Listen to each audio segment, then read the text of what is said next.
Noia mortale? Ecco cosa puoi fare.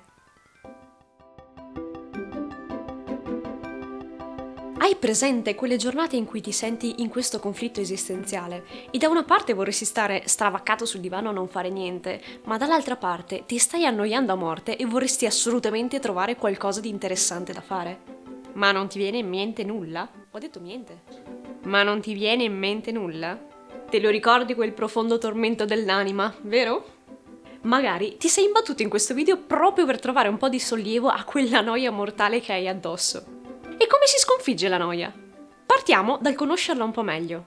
Perché ci si annoia? Un sacco di domande oggi, eh? Eh sì, in caso di noia, soprattutto se frequente, un po' di domande bisogna farsene. Perché se è vero che qualche giornata noiosa capita a tutti, è anche vero che a nessuno piace sopportarla. E se ti capita spesso di sentirti annoiato, è meglio iniziare a trovare qualche risposta a queste domande. Quindi, conosciamo un po' meglio la noia. Questo è un sentimento che non arriva mai da solo. Di solito si porta dietro cali di motivazione, sconforto, apatia e magari un po' di tristezza. Un disastro, insomma. Spesso è proprio una mancanza di entusiasmo che porta alla noia, proprio un calo di stimoli, un vuoto che vuoi cercare di riempire in qualche modo. Un po' come quando stai cercando di fare una ricerca interessante in internet, ma al posto della pagina che stai cercando ti compare un piccolo T-Rex con un po' di cactus. E alla fine passi i successivi 2 minuti, o la successiva mezz'ora, a seconda di quanto è orribile il tuo operatore internet, a giocare a questo piccolo giochino. Il mettersi lì a saltare via cactus nel deserto al posto di fare dell'altro è proprio dovuto al fatto che quando vedi quel piccolo T-Rex fai uno sbuffo, senti un senso di sconforto, ti senti improvvisamente annoiato e cerchi di riempire quel senso di vuoto con la gratificazione immediata di fare un buon punteggio. Tanto che se superi i 10 secondi di gioco e poi ti torna internet, quasi ti dispiace. Eh sì, Google, oggi ho deciso di prendere il tuo piccolo T-Rex come simbolo universale della noia. I motivi per cui ci si annoia possono essere tanti e la noia va affrontata in maniere diverse a seconda della sua intensità. Quindi poniamoci altre 2 domande. Quanto è intenso il tuo sentimento di noia? E quanto spesso ti succede di sentirti annoiato? Rispondi semplicemente con un tanto o poco, o se ti senti più audace dagli un punteggio da 1 a 10 come si faceva a scuola. Se vedi che i tuoi punteggi iniziano a tendere verso i numeri più alti o verso il tanto, la tua probabilmente non è semplice noia, ma c'è sotto qualcosa di più. Quindi questo non è il video giusto per te. In questo caso ti consiglio di partire da un altro punto e provare a ricercare la tua felicità. E anche abbastanza urgentemente, altrimenti rischi di cadere in uno stato di apatia. Se questo è il tuo caso, ti lascio un link in descrizione di un articolo che parla proprio di questo argomento, tratto da un videogioco che di felicità ne sa molto, ossia We Happy Few. Per il momento trovi solo l'articolo, ma se non sei un tipo da lettura, il prossimo video sarà proprio su questo. Tornando a noi, se la tua noia è semplice noia, allora vediamo cosa possiamo fare a riguardo. No, non ancora. Prima vediamo cosa non dobbiamo fare a riguardo. Non fermarti, non cedere alle tentazioni, non lasciarti andare. Fare una di queste cose equivale a perdere tutti i progressi fatti fino ad ora con il tuo T-Rex. Infatti, ti basta solo distrarti un attimo e prenderti una cornacchia in faccia per dover ripartire da capo, sai? Quindi non sottovalutare questa sessione, perché, come dopo ti darò qualche suggerimento su cose utili da fare, adesso ti do l'occasione di non fare danni. Un buon esempio di fare danni è il classico "ma sì, che vuoi che sia, mangiamocelo uno snack" e sbranarsi tutti gli snack che trovi in casa. Ma anche fare gli hater sui social, tracannarti trilioni di bibite o esagerare nel caffè nella speranza di svegliarti procurandoti solo una grandissima ansia.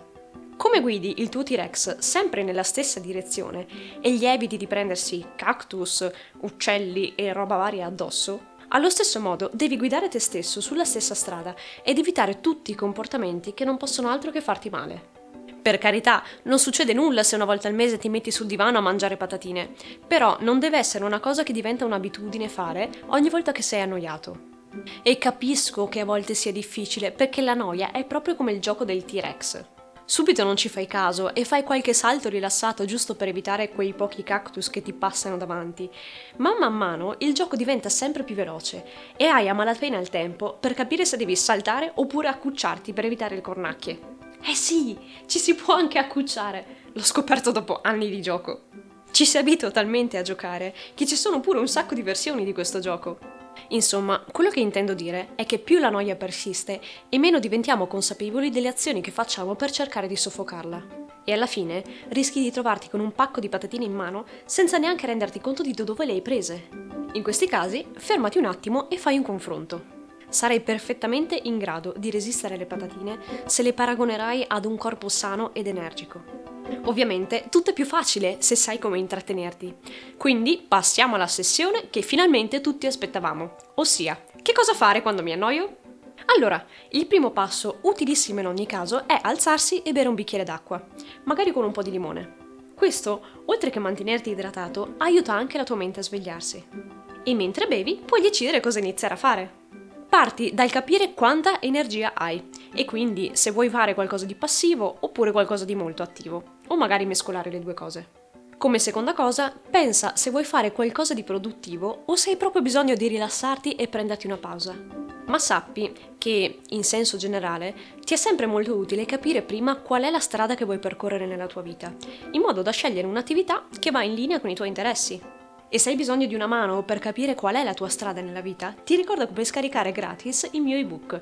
Trovi il link in descrizione. Detto questo, partiamo con la lista di idee. Parto da quelle un po' più passive e poi arrivo a quelle un po' più attive. Così decidi quando fermarti. Guarda un film oppure una serie TV. Se hai Prime oppure Netflix, puoi pigramente scegliere qualcosa che ti suggeriscono loro, oppure cercare attivamente qualcosa più in linea con i tuoi interessi.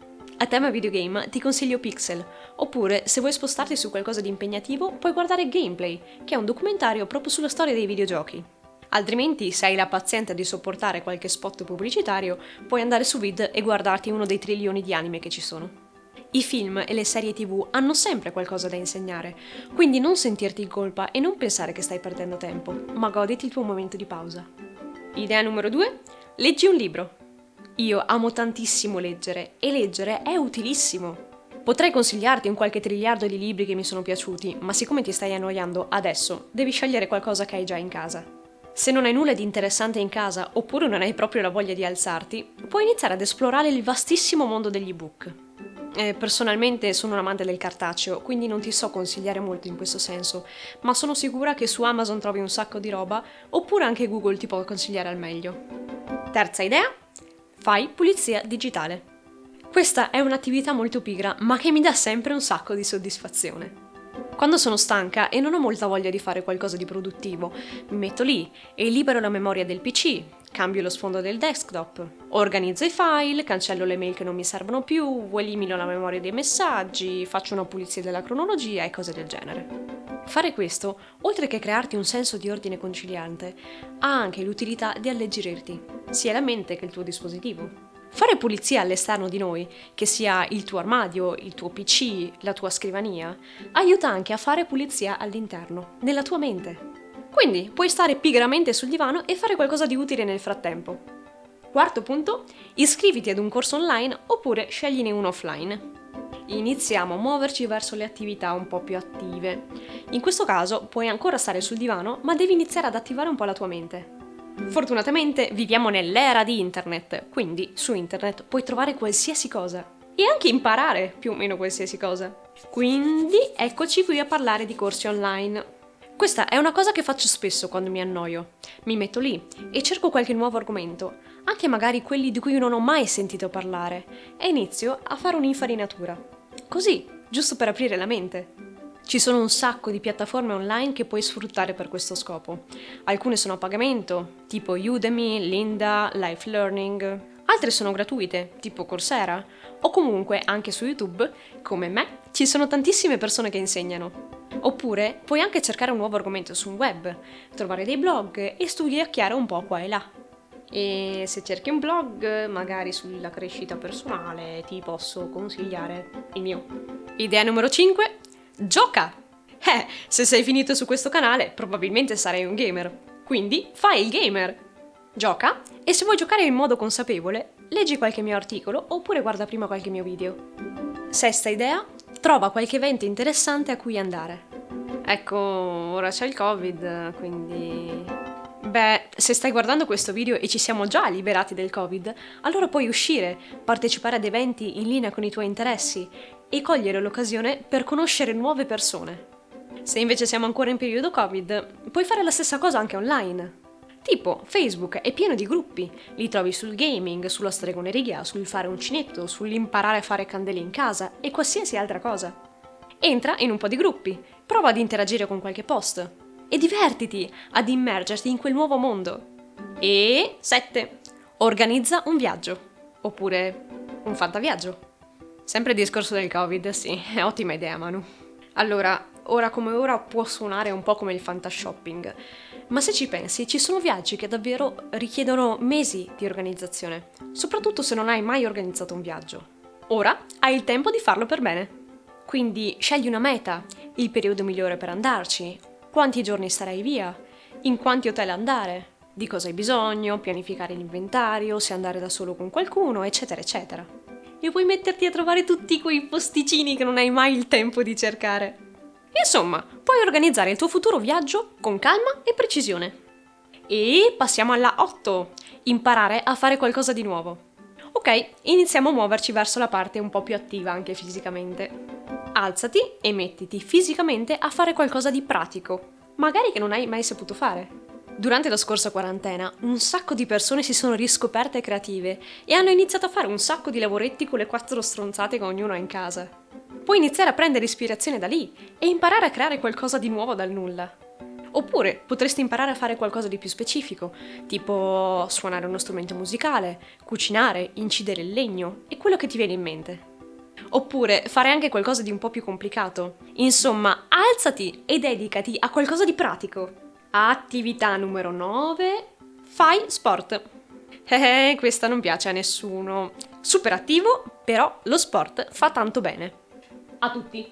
Muoverti ti serve sì per tenerti in forma, ma anche per alzare il tono del tuo umore. Quindi, se hai bisogno di un po' di felicità in più, fai sport. Puoi fare una passeggiata, oppure puoi fare anche un sacco di cose in casa. Io da qualche tempo mi cimento con lo yoga e devo dire che mi dà un sacco di soddisfazioni e sto diventando forte ed elastica. Seguo un canale che si chiama La Scimmia Yoga. A me piace un sacco e mi piace un sacco soprattutto come spiega quella ragazza. Anche di questo ti lascio il link in descrizione. 10. Dai vita ad un nuovo progetto. Questo è difficile e richiede molto impegno, però provaci. Io amo quando qualcuno rompe la barriera del timore e dà vita ad un progetto fuori dagli schemi. Su Instagram puoi trovare un sacco di profili di persone che hanno dato sfogo al proprio spirito artistico. Ti lascio in descrizione un po' di profili che io ho trovato davvero interessanti. Tira fuori quel sogno dal cassetto, oppure fai un brainstorming. Fallo! La vita è una sola ed è un peccato non provare a fare quello che vorresti davvero. Ti è sempre piaciuta la fotografia in bianco e nero? Fallo!